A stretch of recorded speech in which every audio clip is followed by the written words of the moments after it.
ছোটমেয়ে একটা কথা কই, হারামি মানুষের দুনিয়ায় খাওয়ানোর কোনো অভাব নাই। মনের ভিতরে হারামি বানা রাখবা, জীবনে কোনো অশান্তি হইবে না।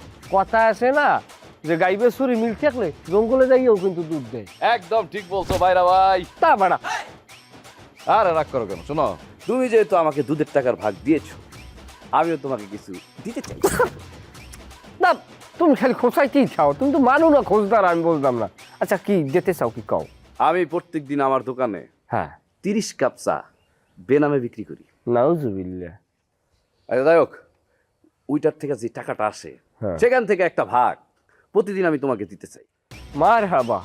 কিন্তু তুমি আমার প্রত্যেকদিন তোমার এই যে দুধের ভাগের টাকা রেগুলার দিয়ে যেতে।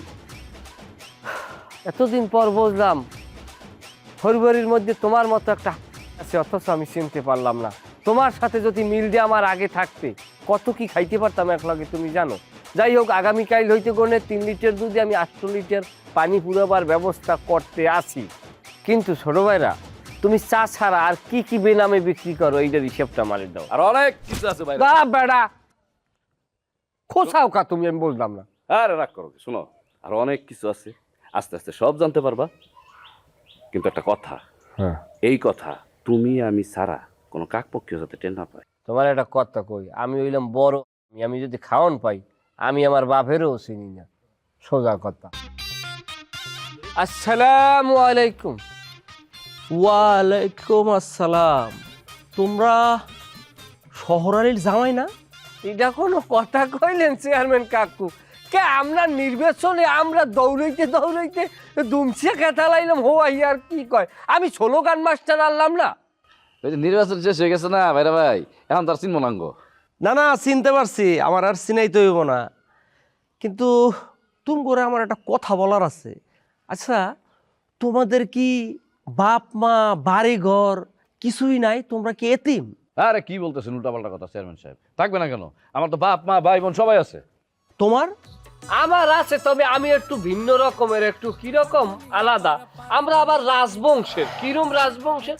আমার বড়দাদা ছেলে যাইয়া রাজা স্বপন কুমারের উজির, আমার বংশ আবার উজির, বরিশাল যে উজিরপুর, আমার তো বংশের নামই হয়েছে। ও আচ্ছা, তা তুমি এরকম উচ্চ বংশ, রাজা উজির, তা কাপুরুষের মতো ঘর জামাই থাও কেন? আস্তাগফিরুল্লাহ, কেডা ঘর জামাইতে? কি উল্টা পাল্টা কথা কন? এ ভাইরা, আমরা কি ঘর জামাইতে যাই? হ্যাঁ, না না না চেয়ারম্যান সাহেব, আপনি কি বলতেছেন এগুলো? হ্যাঁ, আমাকে শ্বশুর একজন অসহায় এবং সৎ লোক, কিন্তু তার সম্পত্তির পরিমাণ অনেক।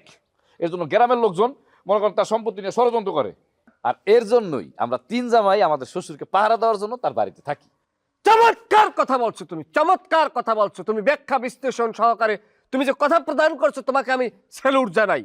আমার শ্বশুরের সম্পদ যদি পাহারা দিয়ে রাখার বিপরীতে যদি কেউ আমাদেরকে ঘর জামাই বলে, হ্যাঁ সে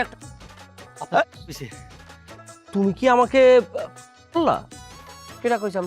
আমি তো কইছি আর এই বাইরে ভাই, আমার বলবা কেন তুমি? আমি কি এই, তা তুমি বাইরে না, আমি কইছি বড় বাইরের কথা।